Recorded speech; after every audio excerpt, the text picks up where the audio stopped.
ఇక ఖమ్మం పొరపోరికి సంబంధించిన డీటెయిల్స్ అందించేందుకు మా కరెస్పాండెంట్ సైదులు సిద్ధంగా ఉన్నారు. ఖమ్మం నుంచి సైదులు, ఖమ్మంలో పొరపోరికి సంబంధించి ఎలా ఉండబోతుంది, ఇప్పటివరకు ఎన్ని నామినేషన్లు దాఖలయ్యాయి, ఎలా ఉంది అక్కడ?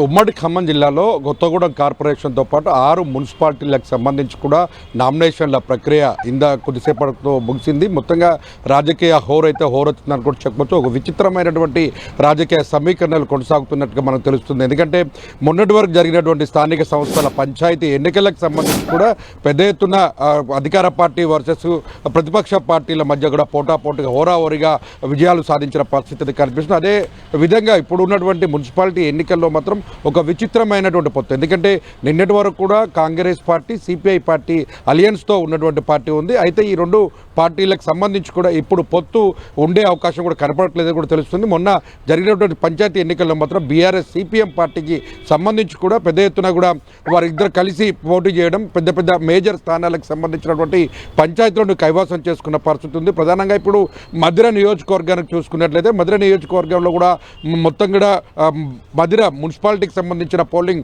కొనసాగుతుంది. దీనికి ఈ మున్సిపాలిటీకి సంబంధించిన ఎన్నికలకు సంబంధించి కూడా సమీకరణలు కూడా వేగవంతంగా మారుతున్న పరిస్థితి. డిప్యూటీ సీఎం బల్లు భట్టి విక్రమార్క ప్రాతినిధ్యం వహిస్తున్నటువంటి నియోజకవర్గం కావడం, పట్టణ కేంద్రం కావడంతో అక్కడ కూడా కాంగ్రెస్ తన శక్తియుక్తులను ఉపయోగించి మొత్తం కూడా కాంగ్రెస్ ఖాతాలో మధిరను వేసుకునే అవకాశం కూడా కనిపిస్తున్న పరిస్థితి. అదేవిధంగా కొత్తగూడెం కార్పొరేషన్కి సంబంధించి ప్రధానంగా కొత్తగూడెం జిల్లా కేంద్రం కావడంతోనూ అక్కడ స్థానిక శాసనసభ్యుడిగా సిపిఐ పార్టీకి సంబంధించినటువంటి కోనంనేని సాంబశివరావు అక్కడ ప్రాతినిధ్యం వహిస్తున్న పరిస్థితి. అక్కడ నుంచి కాంగ్రెస్ కూడా మేజర్గా అక్కడ నుంచి తొలిసారి జరుగుతున్నటువంటి కార్పొరేషన్ ఎన్నికల్లో మేయర్ కాంగ్రెస్ కైవసం చేసుకోవాలని చూస్తున్నప్పటికీ కూడా అక్కడ కాంగ్రెస్ సిపిఐ అలయన్స్తో ఉన్నప్పటికీ ఈ ఎన్నికల్లో మాత్రం పొత్తులు ఉండే అవకాశం లేదు. విడివిడిగా పోటీ చేసే అవకాశం కూడా కనిపిస్తున్న పరిస్థితి. అదేవిధంగా బీఆర్ఎస్, సిపిఎం, టీడీపీ, బీజేపీ పార్టీకి సంబంధించిన అభ్యర్థులు కూడా బరిలో నిలుస్తున్న పరిస్థితి కనిపిస్తుంది. అదేవిధంగా తొలిసారిగా కల్లూరుకు సంబంధించి సత్తుపల్లి నియోజకవర్గానికి సంబంధించి కూడా సత్తుపల్లి, కల్లూరుకు సంబంధించిన మున్సిపాలిటీలో కూడా కల్లూరులో బీఆర్ఎస్ పార్టీ పాగా వేసేందుకు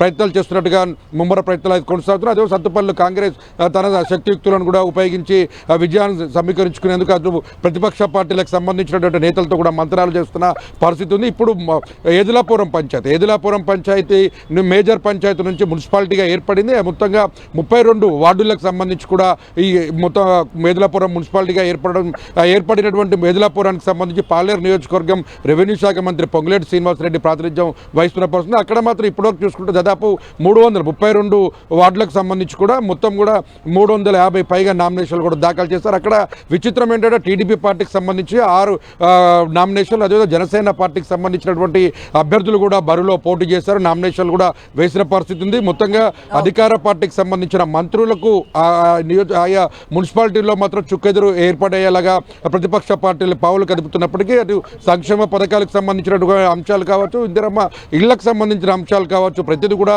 ప్రజల్లోకి వెళ్ళి చైతన్యం చేస్తూ తమను ఓటు వినియోగించుకునే ప్రయత్నాలు అయితే కాంగ్రెస్ పార్టీకి సంబంధించి ఇప్పటి నుంచి కూడా ప్రచారం ఓరతేనే అవకాశం కూడా కనిపిస్తుంది. ఎందుకంటే ప్రచారంలో ఎవరు ఏం చేశారు, ప్రతిపక్ష పార్టీలకు సంబంధించి కూడా బీఆర్ఎస్ అధికారంలో ఉన్నప్పుడు ఎలాంటి పరిపాలన కొనసాగింది, ఇప్పుడు ప్రజా పరిపాలన ఎలాంటి లోపాలు కొనసాగుతున్నాయి, పట్టణ ప్రాంతాల్లో వేస్తున్న పన్నుల విషయం కావచ్చు, అభివృద్ధికి సంబంధించిన అమృత్ పథకంలో వస్తున్న నిధులకు సంబంధించి కావచ్చు, వీటన్నిటి కూడా ప్రజలను చైతన్యవంతం చేసి ఓట్లను మొత్తంగా అభ్యర్థించే అవకాశాలు కూడా బీఆర్ఎస్ పార్టీ అది మిత్రపక్షాలుగా భావిస్తున్న పరిస్థితి ఉంది. అదేవిధంగా కాంగ్రెస్ పార్టీకి సంబంధించి కూడా కొత్తగా మున్సిపాలిటీకి సంబంధించి అంటే కార్పొరేషన్ ఇంతకుముందు గతంలో చూసుకున్నట్లయితే పాల్వంచ మున్సిపాలిటీ సపరేట్గా ఉండేది, కొత్తగూడెం ఉండేది. కానీ ఇప్పుడు 2 పాల్వంచని వీటన్నిటి కలిపి కొత్తగా కార్పొరేషన్ ఏర్పాటు చేయడంతో కార్పొరేషన్ ఎట్లయినా కాంగ్రెస్ జెండా ఎగరవేయాలని కూడా ప్రయత్నాలు ముమ్మరంగా కొనసాగుతుండటంతో రేపటి నుంచి ప్రచార హోరు మాత్రం హోరుగా ఉంది.